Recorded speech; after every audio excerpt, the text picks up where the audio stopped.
সহযোদ্ধারা কিছুক্ষণ আগে আজ জুম্মা নামাজের পরে মোহাম্মদের ধর্ষক উম্মতেরা আমাদের বিরুদ্ধে মিছিল করেছে আমতলী উপজেলায়।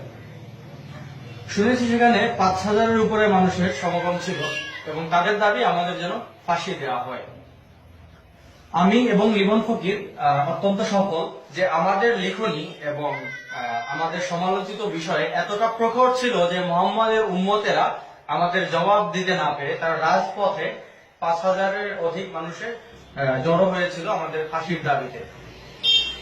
আমি এইসব উম্মতদের ধিক্কার জানাই যে তোরা সম আলোচনা বা কথার বিপরীতে কথার জবাব দিতে না পেরে তোরা মিছিল করছিস, ফাঁসি চাচ্ছিস, তারপরে তোরা আমার বাবা মার কাছে গিয়ে আমাদের বাড়িতে গিয়ে হুমকি দামকি দেওয়া হলো, তাদের বাড়িঘর পুড়িয়ে দেওয়া হবে এবং তাদের এই করা হবে সেই করা হবে। কতটা কাপুরুষ এবং নিকৃষ্ট হলে এটি সম্ভব।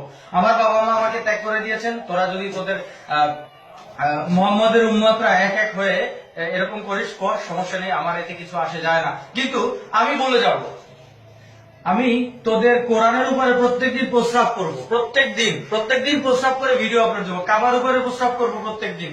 হ্যাঁ, একটি নাসিরনগরে তোরা যা দেখিয়েছিলি একটি ফটোশপের ছবির কারণে আমি প্রত্যেকদিন কাবার ছবির উপরে প্রস্রাব করবো।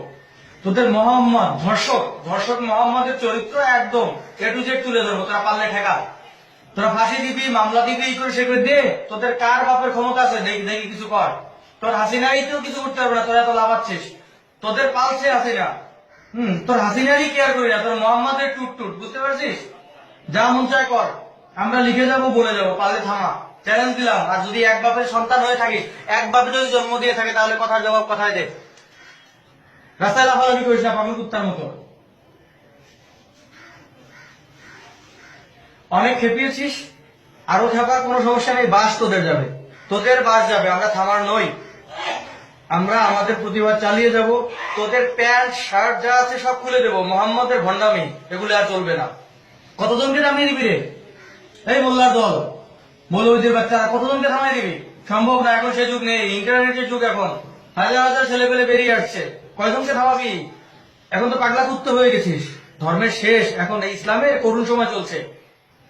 তোরা বাদ দিস না কেন? 164টা প্লাস এরকম কিছু আয়াত আছে, বাদ দিয়ে দে, কিন্তু হয় মডিফাই কর। খ্রিস্টান ধর্ম মডিফাই হইলো, হিন্দু ধর্ম সংস্কার হয়, তোরা হচ্ছিস না কেন? তোরা তো এখন সেই আরবিক বর্বরতা করে রয়েছিস 1400 বছর আগে মোহাম্মদের সেই লুচ্চামি ভণ্ডামি ইসলামের মধ্যে। লজ্জা করে না তোদের? মিছিল করিস, ফাঁসি চাস। এই ফাঁসি কি রে? ফাঁসির কি বুঝিস? মোহাম্মদের ধর্ষকের উম্মত, বর্বরের বাচ্চারা।